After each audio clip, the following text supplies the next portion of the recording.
welcome to Next Level Life. I believe this teaching we're about to bring you is going to help you achieve the goals, the dreams, the visions that you have. And we're going to talk about improving your thought life. We're going to teach you about how to cast a vision out for your life. Lots of great things you're going to be taught. So make sure you watch and tune in at the close for more information. Let's go now and watch this teaching. One of the things that I want, and again, please understand, you got to attach the spiritual and don't, when I say certain things, take it in the context that it has a spiritual ramification. But when you're talking about attitude that you get to choose, here's the truth. Nobody is coming to fix you. You have to fix yourself. Nobody is going to make you tomorrow morning have a good attitude. Nobody's coming to save you financially. Nobody's coming to bail you out. You've got to start with yourself. You've got to start saying, you know what, I have to deal with this. And I get to choose. But what a great opportunity. I get to choose. I'm not subject to anybody else's feelings and what they think about me or anything else. I get to choose. I don't get to choose all my circumstances, but I do get to choose how I respond to every single one of them. And that's vital. And if you can get that much out of what we're sharing and what we're teaching and talking about, I'm telling you, this whole idea tonight of next level thinking, of correcting some things that have been in your life. I'm going to say this again in a minute, but it's possible because of where thoughts come from. The thoughts you have developed today may not be correct. In fact, all of us have had thoughts that we've had to, number one, put under the blood of Jesus. But number two, that we have to recognize that's not the right process. That's not the right way to deal with these things. One of the, I told you I'm going to share several books with you probably every week, but this is one that I read several years ago. It was given to me again recently, called Commanding Your Morning. It's written by Cindy Trim. Just a great book, and there's some great, we did the law of confession. There's some great confessions in the back of this, but she says, every circumstance in your life can be changed for the best. The moment you convert your thought into intentions and your intentions into actions, a change must occur. A profound example of someone who changed his humble circumstances by means of the power of thinking is the composer extraordinaire Quincy Jones. In his words, he was inspired. Listen to this. He was inspired. I want this to inspire you. He was inspired by every band that came through town. He had no training, but he was fueled by inspiration to learn from every opportunity available. He was known to call on Ray Charles in the early hours of the morning whenever he came to town. He was practically adopted by Count Basie at the age of 13. As soon as Quincy picked up the trumpet, he heard arrangements in his head. And his reputation as an arranger grew. He's the all-time most nominated Grammy artist. He was inspired. George Washington Carver was inspired to grow and produce peanuts. Starting out as a farmhand, he attended Tuskegee University and revolutionized the southern agricultural economy by thinking up more than 200 products that could be derived from the peanut and more than 100 different products that could be derived from the sweet potato, including soap and ink. And he would go into his lab and he would not take anything else with him but the presence of the Lord. And he would go in his lab and say, Lord, show me what this peanut can do. And he would think. He would think. He let his thoughts be elevated. And there's example after example of those things. So one of the things you're going to pick up out of this class is that in order to improve your thinking, there's several things. And I'm going to go through some, but let me be real clear. You're going to have to do some things differently. You're going to be inspired and your thinking is going to be changed in my opinion, by two ways. By the people you listen to and the books you read. You got to listen to better people. Come on. Amen? You're going to have to.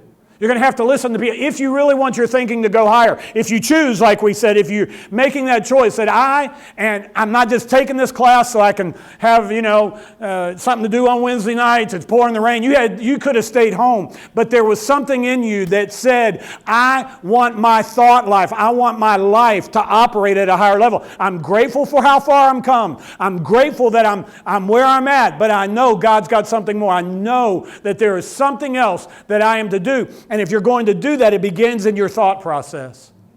It begins here. And by the people that you listen to, I don't know, there's probably 25 books that John Maxwell has written. Anything by him. Just things that stir you, whatever it might be. Videos that you watch. And I'm going to get into some of this, maybe not tonight, but certainly in the future, that how you spend your time and how you spend your free time and the time that you have, instead of wasting it, what are you doing to help your thought process be better? I've noticed, I see people, and I know they don't think about it this way, but that's the whole point of this class. I saw a little meme the other day where a little girl it's talking about patience, and a little girl's trying to put a straw in a cup. And it takes her y'all know what I'm talking about? Yeah, you saw it on Facebook. And she tries like 3 times, and she throws it away. And people were saying, yeah, that's about my patience level. You know why? Because you have thought that that's all I can do. And so I'm naturally gravitated to something that is funny, but instead it is lowering my expectation of what I can do in my life. You understand? Oh, that's harmless. Maybe it's not. Maybe it's your thought that you think it's harmless. Maybe you think it is, but you don't understand that those kinds of things, and when they're repeated, not just that, but you're hit with negativity at work, and somebody else is telling you can't do this, and the fight is in your mind. The greatest battle you're ever going to have is in your mind. It starts in the mind. The battleground is the mind, Joyce Myers wrote about some time ago. So what do? Well, I'm committed. I'm committed that I'm going to change some things. I liked what he said about taking that responsibility and putting in good things, meditating on good things, practicing good things, traveling the high road. I'm trying to teach this to more and more people. It may not look like it, but I believe you never go wrong taking the high road. It'll look like you did, and it'll look like people ran you over, and it'll look like people took advantage of you, but you don't ever have to get down on their level. Ever. You don't ever, because you operate at a higher level. Don't treat people based on how bad they are. Treat them based on how good you are. See, that's a different thought process. A lot of people are just, they did this to me, that's what I'm going to do to them. I'll tell them something, I'll do that. See, your thought process is wrong. It's coming out in your actions, but when you back that up, it isn't just in your actions, it is in your thought process that those things happen. And when you choose that and you realize not everybody's going to treat you right. I'm not looking. You see, when I think everybody has to treat me right, then you must have something I need. But when I'm secure in myself and in my relationship with the Lord, when I am secure in that, I don't have to look to you for validation. This is a problem. I don't even remember if we saw this on a video or where this was played out recently, but we're in a society that is all about image. Because I can put something out there about my life, and my expectation is I'm going to check back multiple times to see how many likes I got on that, because what I really need is I need your validation to tell me that you like what is going on in my life. There's something seriously flawed with that. Oh, it just likes and all. Why do you think, was it Instagram that just took the likes off? One of them did. They were trying, and Facebook's talking about it. Why? Because they're realizing this is not This is not healthy. Well, we could have told them that if they would have just called us for our slight $500,000 consulting fee. We would have told them that asking other people's validation it is not building up someone's self-esteem. It is going to lower someone else's self-esteem. Am I helping anybody? Is that so? Let's get into a little bit more of this, because I want you to really understand. Number one, as a man thinks. Proverbs 23:7 says, as a man thinketh, so is he. So the battleground is in your mind. You cannot control all the negative that is out there, but you can control your thoughts about it. Good thoughts and actions can never produce bad results. Bad thoughts and actions can never produce good results. Let me share another book with you.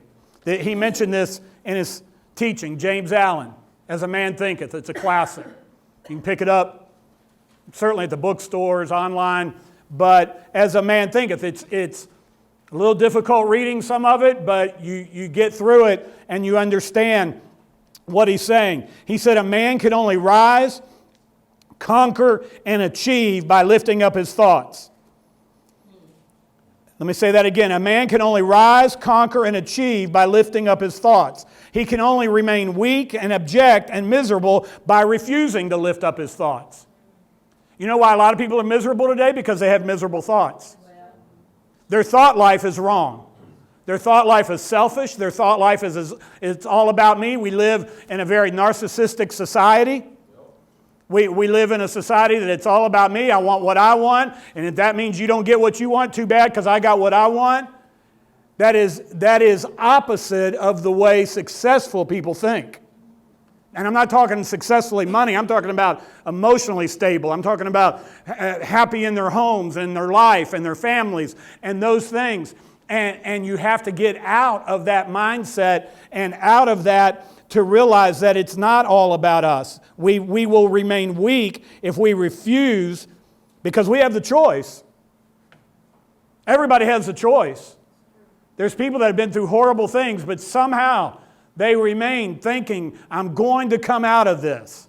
I'm going to win this battle. I'm going to be able to do this. Gandhi said, your beliefs become your thoughts become your words become your actions become your habits become your values, and your values become your destiny.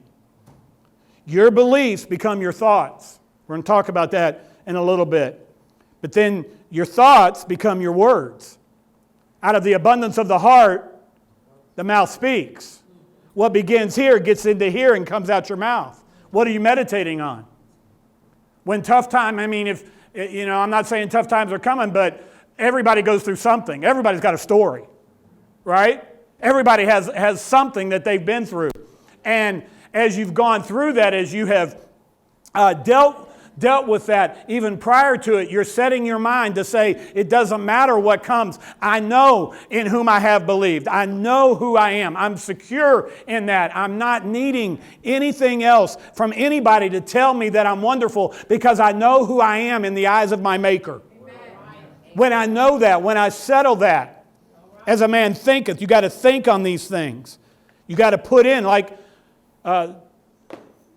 John Maxwell said, it's what you put in. It's what are you putting in to your life? What are you thinking about on a regular basis? Don't let your mind just be blank. Don't just be off in never land.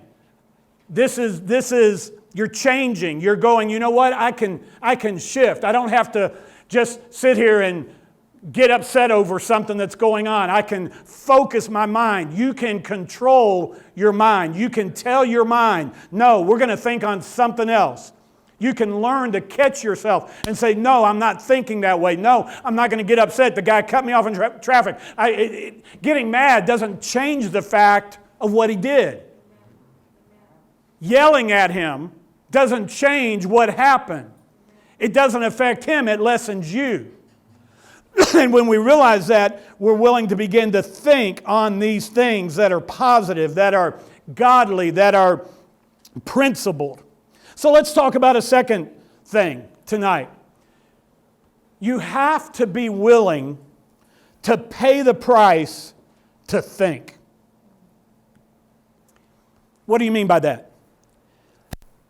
Not everyone, in fact, the majority of people are not going to do what I'm telling you tonight because they don't get this kind of teaching. They don't try to get it. They're too busy watching Netflix, surfing the web for 2.5, 3 hours a night, clicking on ads, finding this, doing this. That has opened up a whole new realm, and most people don't want to take the time to study, to think, to put the time in that it's going to take to make these things happen. The decision to think correctly can start tonight. The process of that is going to be a lifetime because it's always a battle.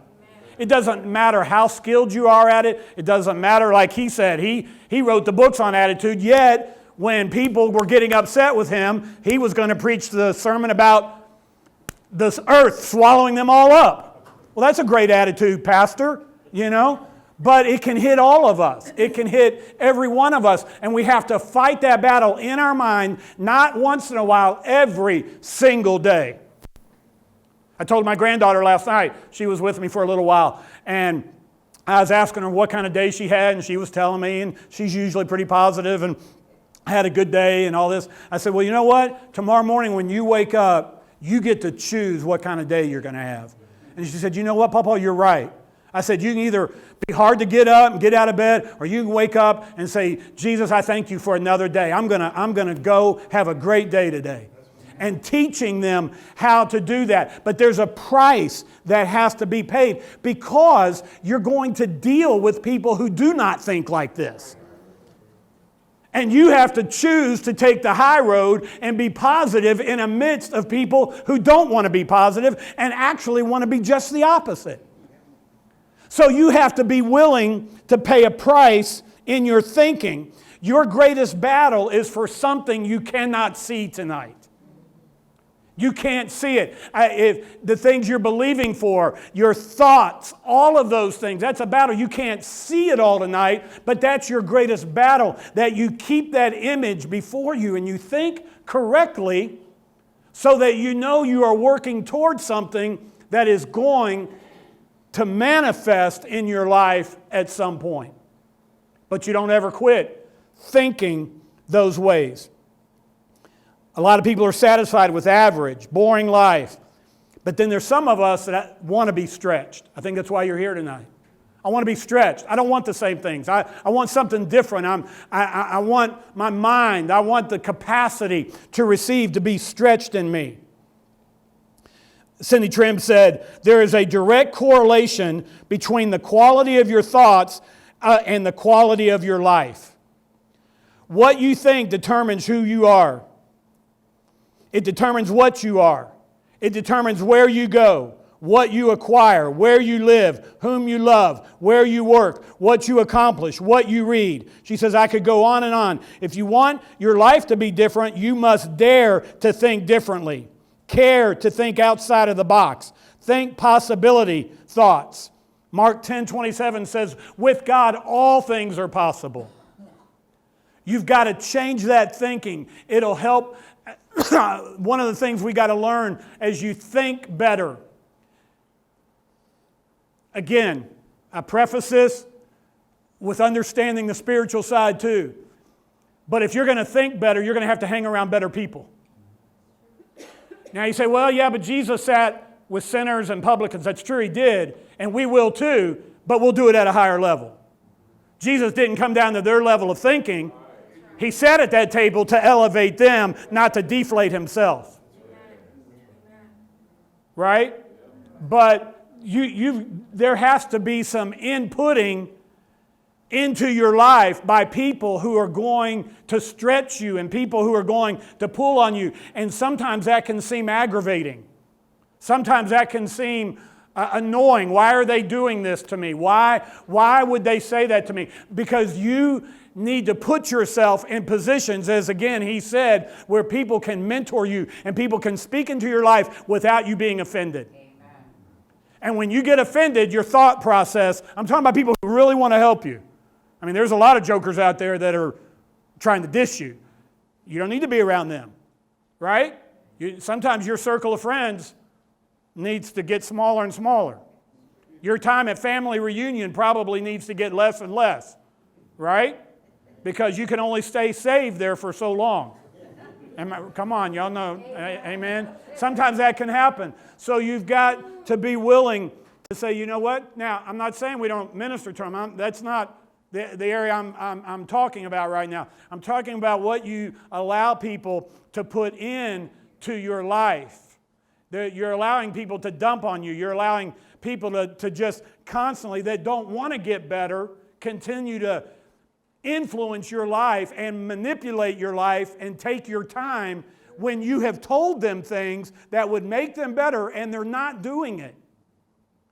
Eventually, the doctor tells you, you need to find another doctor because you're not listening to me, right?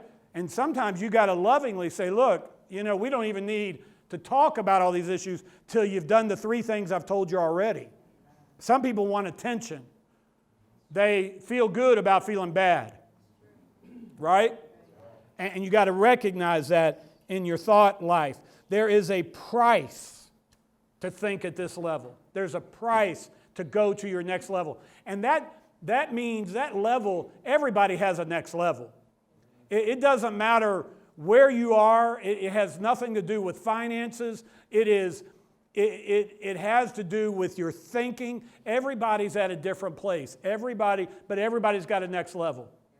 No matter what job you work, no matter where you're at, no matter what your circumstances are, there's another level for all of us. Number 3, these first few, I really want to hone in on some of these. Patterns and beliefs in your thought life can be changed. I've done a lot of research and finding out where, if our beliefs become our thoughts, where do our beliefs come from? Well, a lot of our beliefs come from what's called adopted beliefs. I got them because that's the way I was raised. If you were raised in a poor situation or raised in a middle class, you had middle class values, you had this, you had whatever it is. We got a lot of what we got through adopted beliefs. It's what we saw growing up. It's why a girl growing up in a home where her mom was abused is likely to find an abuser. Why is that? Maybe she believes that's the best she can do. That's the best mama could do, and mama stayed and dealt with it. You see, those things, until a cycle is broken in that, or it can be the other way around. And this is why I think it's important to expose your life to bigger and better things, no matter what level you're at, no matter where you are. And I remember Bishop Jake saying when he lived in Virginia, or West Virginia, that he would, on Sundays, a lot of times, he'd take his kids. He said, we didn't have nothing. And, he said, I had 80 people, and I was the worship leader banging on an old piano. But he said, on Sundays, I'd get the kids in the car, and I'd take them into the wealthy neighborhoods, because they didn't see that where we were living. But I took them to other places. Why? Because I wanted to expose their thinking that there was more out there than what they were currently seeing. And I wanted to encourage them to do that. It is the patterns. Those patterns, they can come through adopted beliefs, they can come through experienced beliefs. If you've experienced certain things as a child, if you experienced certain things as an adult, if you weren't treated right by a parent, by someone in your life, you can think that all dads are bad, that all dads do that, all moms do that. You've experienced something that was negative, a bad boss. Well, I bet all bosses are bad. You see, we've experienced that, so we attach that thought and that belief to our next situation. And the truth is, that's why second and third marriages can be so hard. The divorce rate for second and third marriages is higher than the first ones. Why? Because they've carried their experiences with them. All the bad stuff, I didn't get rid of that baggage. I carried it with me into this next relationship, and I haven't dealt with it. And not only now am I dealing with all the stuff that you've given me, now I am dealing with the stuff that I brought with me. This is why the thought pattern has to elevate. It's why you've got to recognize the role, as he said, the role that we play in all of that. Those beliefs don't have to be based on any fact. It can just be something you heard. It can just be something that somebody told me. Well, somebody told me that, that job was terrible. Have you ever worked that job? No, I never worked that job. Ever know anybody? No, just somebody, I read something online one time that they said those kind of jobs were terrible. Has no fact whatsoever. In fact, most of the stuff that's out there may not have any fact, but you read it and now you have allowed it to come into your mind and you've meditated and you thought on it. Now it has become a truth, though there is no fact attached to that. Right? So you got to elevate your thinking. You've got to go, wait a minute, maybe that pattern that I developed in my life for whatever reason about marriage, finances. I can remember I grew up in Miami, and I can remember, and I had some good influences in my life there, but Miami was becoming an affluent city back then. It's very affluent now in many areas, but I can remember driving down the street with Christian people in the car, and they would see some, $200,000 Mercedes going down the road. And they look at it, and their thought was, well, there goes another drug dealer. I bet that guy's crooked. Well, how do you know that? There's no fact. You don't know even who is in that car, And so, but there was that thought, there was that belief that you could only get that kind of thing if you were a bad person. Some of you were here and you remember Ronnie Doss taught us about what lens are you looking at it through. And he had these big old lenses and he put on. And if you see everything through a red lens, then everything that happens is based on the way I see it.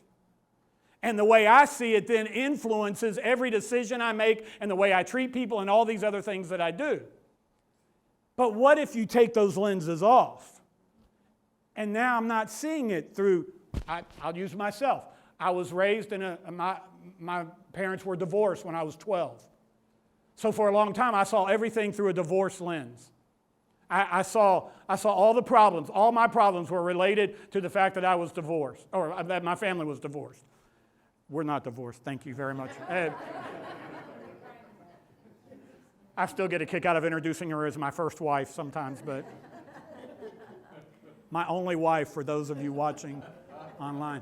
But I saw everything through the lens of a kid who was in a divorced home and not having a dad around during my teenage years and all of that. And all of those things could be cycled around that. But when I take those lenses off and realize, wait a minute, there is more to this whole thing than just that. And maybe you've been through a tough time, maybe something else. And that's the lens that you use. And those lenses then affect the way that we approach everything else in life. And we have to look in the mirror and go, you know what, maybe some of those things that happened were not correct. Maybe that thought that was instilled in me wasn't right. There might have been things that you learned that wasn't correct. So what we believe about ourselves can be changed. What you were taught about yourself. well, you can only achieve this because, come on, nobody else went to college. Nobody else did this. Nobody else has ever been a millionaire in our family. What makes you think? And as long as you are being limited by that, it's going to change the way you approach things, and you can change. We project the image that we have into our reality. If you don't think that you are worth anything, you will project that into your reality.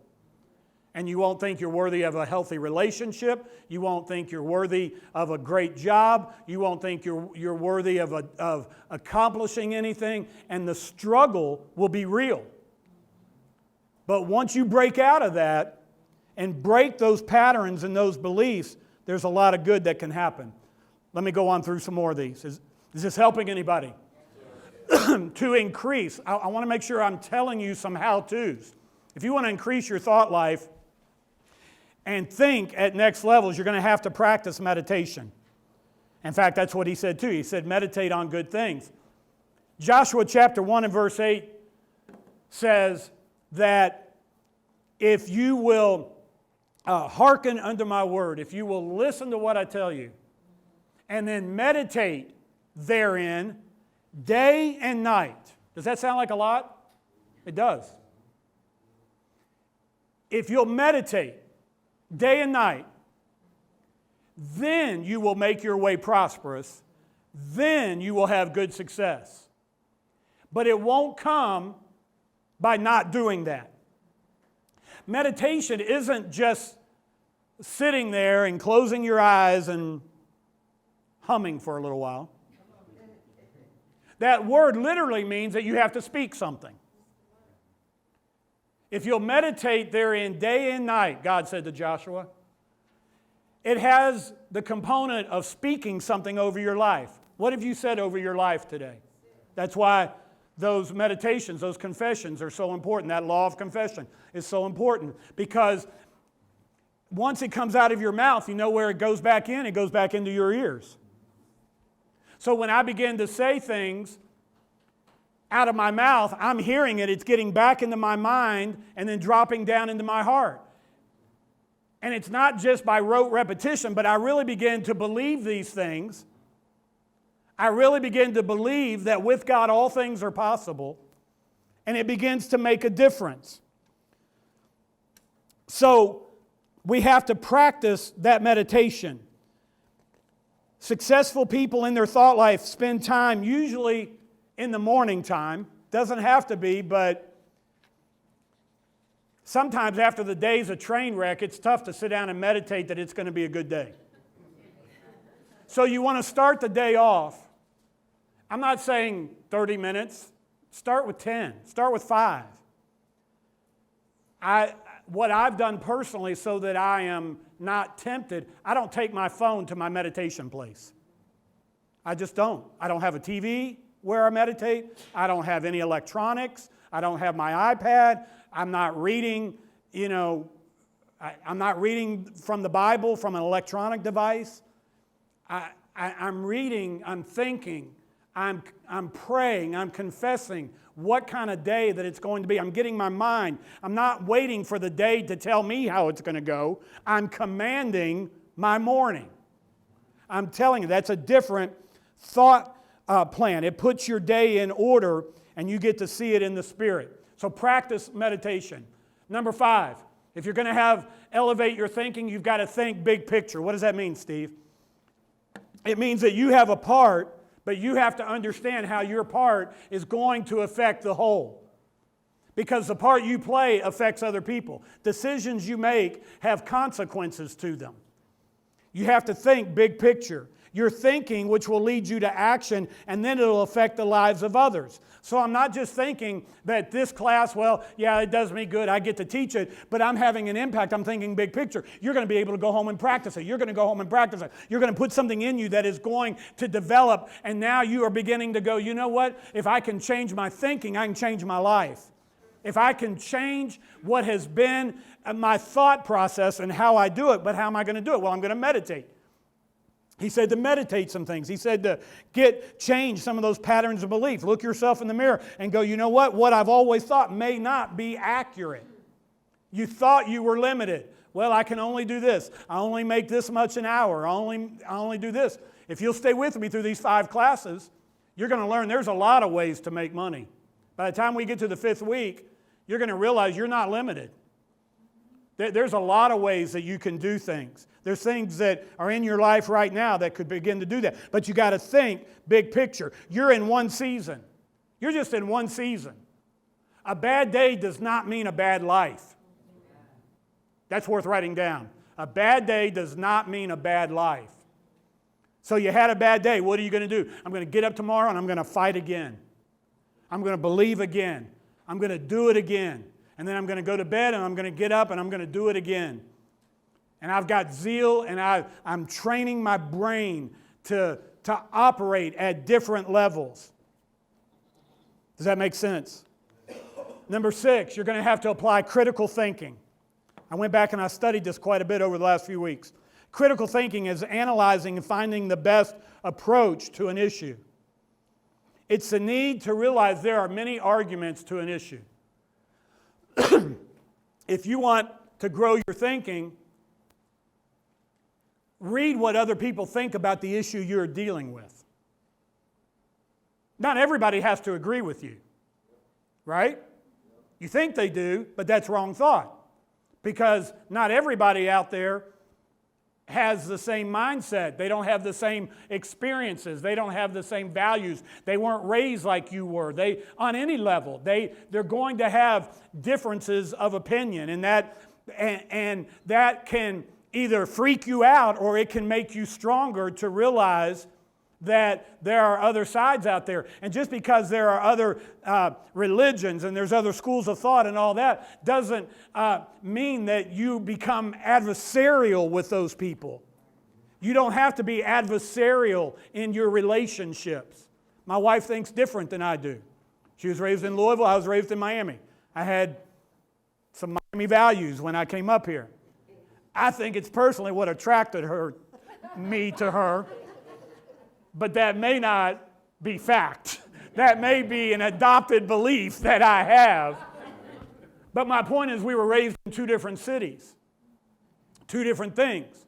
Things that she was raised in a culture where, dancing was forbidden. I grew up, I can't salsa, but I grew up in the salsa neck of the woods, We didn't think anything about it. There's just different cultures. Doesn't mean that anybody is bad in that situation. But you got to apply that critical thinking. I've got to think about all the different things that are there. I've got to recognize what is the best solution to what I'm facing. And you can't find that a lot of times in 5 minutes. You got to take some time. You got to think through some things.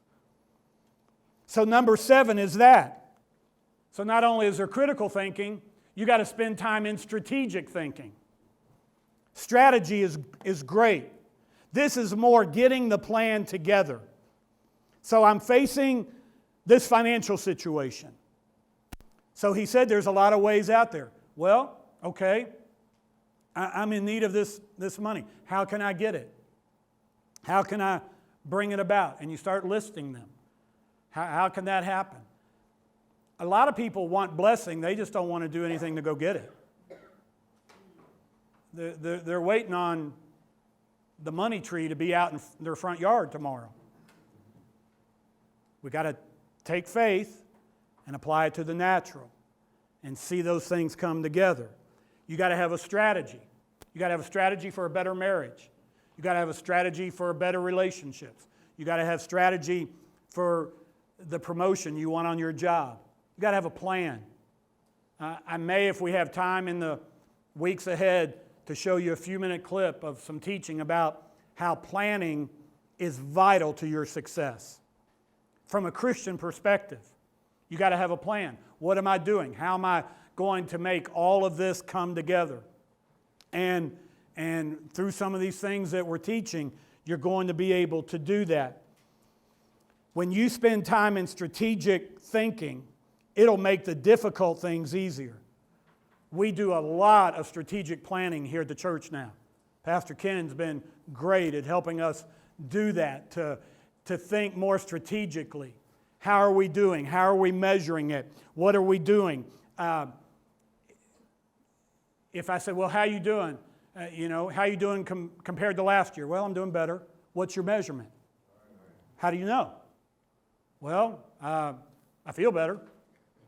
I think. Some days. But put the measurement to it. If your goal is to get in shape, what are you doing on a daily basis? Your success is found in your daily schedule. That's worth writing down too. Your success is found in your daily schedule. What are you doing? Well, I want to get in shape. Well, did you make time for the gym? No. I only ate 6 brownies, not 8, so that's a start. Well, that's good, maybe. You understand what I'm saying? Strategic thinking. How am I going to get there? Next week, we're going to talk about some goal setting and having strategic plans. When you plan strategically, it reduces the margin of error. Sometimes you need to go slower. Sometimes you need to slow down and think about these things. Let me go on. Number 8, you've got to allow God-given imagination into your life. If God created us, which He did, part of our creation is that we were given an imagination. Too many people think that that's evil because the devil has perverted it. But I want to encourage you that you need to allow God-given imagination into your life. I am to allow my God-given mind to have imagination that sees what isn't happening at the moment but could be. Let's do a little test. Everybody close your eyes for just a moment. I want you to imagine a beautiful waterfall and a big green meadow there. And you're sitting on that meadow looking out at that waterfall. You look up and you're in Maui. Isn't that good? I'm in Maui. Beautiful sunshine, great time, everything beautiful. I'm peaceful now. All right, open your eyes. You're still in Louisville. I'm sorry. You see what the mind can do? Imagination. Imagination. I remember being in a class somewhat like this, and the gentleman teaching it had us close our eyes. He said, I want you to imagine. Just not out of your flesh, but let the Spirit of God give you a number of what you could actually make as income in a year. Just let the Spirit of God, don't go, oh, well, I always wanted to make this. No, let the Spirit of God tell you. I wrote down a crazy number. But I'm allowing my mind to be stretched, to be pulled on. You say, have you gotten there? Not yet. Gotten close. But I still remember it. I still know what it is. Why? Because my mind, there's an elevation that is happening in that. A book that you could use, it's called Imagine That. I think I may have even taught this book some time ago, but it's called Imagine That by Dewey Friedel, and Unlocking the Power of Your Imagination, written from a Christian perspective. So allow that. You have 10 billion receptors in your mind. They are creating images of what could be. Let God give you some of those images. What could be? Your marriage, your family, your home. What could it be? With God, all things are possible. Amen? All right. Number 9, you got to give thought to changing systems. Things aren't like they were 30 years ago. You got to recognize things are different. We don't, I'm going to come back and teach this. Let me just give it to you in the next 4 minutes. You probably do not have a marriage problem. You have a system problem. You probably do not have a financial problem. You have a system problem. Systems are changing all the time. And if you want to improve your thought life, if you want to improve life, believe to change your system. If I want my marriage to improve, I find out what she likes. A lot of guys have a system that they don't pay any attention to. You know, the joke is, oh, he never listens, or she's got selective hearing, she only hears what she wants, all of those things. But on a realistic level, that if that's the case, if I don't pay attention to what she says that she needs, if I'm not listening, I don't have a marriage problem. I mean, I do ultimately, but the cause of it is I'm not operating in the right system. I'm not listening to what she tells me and then going and acting on it. If Valentine's Day is important to your spouse, you best do something. If it's not, that's okay. But I'm saying the system. Well, I think, guys are like, well, I think it's a big racket run by the big card companies and candy companies to get our money. And your wife is going, you best be bringing home something. You see, it's a system. It's a system problem. Well, I'm not going to go do it. But if I want my marriage to be better, I'm going to improve the system that I operate in. I have to look in the mirror and go, maybe what I think about it isn't important. What I'm hearing is what she says. The system. Finances. You may not have a savings problem. You might have a spending problem. No amens on that. I think I'll just move off of that point and come back in week 5 on that. Number 10, elevate your thoughts to kingdom level. I don't have really time to share this. I want to get you out on time. Elevate your thoughts. There is a kingdom principle to your life. Here's what I pray almost every morning. Whatever is going on in my life, the kingdom's going to take care of it. The kingdom's going to give me strategies. The kingdom's going to give me thoughts. I'm going to have kingdom thoughts. Not Steve thoughts. I'm going to have kingdom thoughts. Sometimes it might be sowing a seed. Sometimes it might be walking around the wall 7 times till they fall. Whatever it is, I'm going to elevate my thinking to think like the kingdom thinks. The kingdom doesn't have any needs. Amen?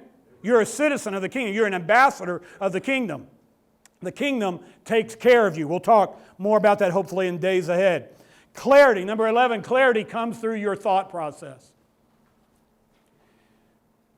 When you're facing an issue and something's going on, if you'll meditate it, if you'll think about the different options, and you'll say, Holy Spirit, show me what to do. You'll meditate it. You'll think about it. One of the options will become more clear. God will begin to show you. Clarity will come. If you're praying about your marriage, clarity. If you're praying about a relationship, clarity. How to improve it, what to work on, how to do this, how to do that. And again, a lot of people don't want to put this, we got to go back to point 3 or whatever it was that said, you got to pay the price. This isn't going to happen by you wishing and hoping and if you go home in the next 3 days, nothing is different in your life, you haven't taken time, it takes weeks, it takes a long time to get this to be a habit. I think it takes longer than the 21 days to form a habit. But I think you've got to begin with these things. Clarity will come. And then lastly, think beyond where you are. Just because where you are doesn't mean that's where you're going to end up. In fact, the whole goal is you don't end up in the same place. The whole goal is that you're doing something different. Shake things up a little bit. Tomorrow, drive a different way to work. Why? Because I'm just trying to shake things up a little bit. If you're trying to work on your marriage, call her during the day. Work on that. Do something. Buy a car. Do something different. My point is, when you do that, it begins to stir those receptors in your brain to go, you know what? I can do something different. I don't have to do things the way I've always done. Because, as we have said many times, it's not scripture, but it's close. If you always do what you've always done, you will always get what you always got. That's a fact, Jack. If you don't change, And if you think you got it all figured out, I mean, if we had it all figured out, wouldn't things be a little bit better? I mean, if you had all the answers, then you might not be in the mess that you're in. You might have already been retired. But when we allow our thoughts to change, we allow that process to happen. See beyond where you are. See where you're going. What could it look like? What does your next home look like? What does the thing you're believing for look like? You begin to get that image, and then you begin to take action. It's why the rear view mirror is little and the windshield is big, because I'm going forward, not backwards. Make sure that you are putting action. Do something different. I'm imploring you. This is key. Put some action to it, to your thought life, to allow yourself. Carry a journal with you. Take a journal with you to your meditation place. Write down what you're hearing on the inside of you of what could be. And don't think, oh, that's too big. I couldn't do that. Oh, what about that? Let the bigness of God flow through you. James Clear said, he's the author of the book Atomic Habits, procrastination is the force that prevents you from following through on what you set out to do. You can't procrastinate. You're going to have to do something. In the next 24 hours, 48, take action on your thoughts. Read something. Go buy a book. Download something. Just begin to read. Read some articles. Do something that's going to make you better. If you're a husband, be a better husband. If you're a wife, be a better wife. Take responsibility. Take ownership for all of those things. And I'm telling you, as you begin to do that, that activity will begin to produce the results that you want. The battle is in the mind, but it's a battle you can win starting tonight. It can change right now. Does that make sense? All right. Here's where we're going. Next week, part of being able to see beyond where you are is writing the vision and making it plain. I don't know if any of you have ever put together a vision board. It's important. You need to put together a board of the things that you want to see happen in your life. Nashon Trabu is going to be with us next week. She teaches this to people all over the country, and certainly here in Louisville. And she's going to talk about that. I want her to explain how to do that. So you might go ahead and be thinking, oh yeah, that's that kind of boat I want, or that's the people I want to minister to, or that's what I want my ministry to look like, whatever it might be. Start thinking about those things. We're going to help you be able to write the vision, make it plain, so there's no question. This is what I want. This is what I'm believing for in my family and in my home and in my marriage, all those kind of things. And we're going to talk about that, and then I'm going to give you some keys to how you make all that come about. She's going to take about 30, 40 minutes, take your questions, and then I'm going to come back and share how you implement all of that into your life. Next level life. Sound good? All right, let's give the Lord a hand clap. Yeah. I trust this teaching from Next Level Life has helped you, as our goal is to encourage you to pursue your dreams, your goals, your passions, and how am I going to live life at that next level. So I hope you enjoyed it. Join us next week again as we share some more thoughts with you on how you are going to enjoy your next level. We'll see you next week.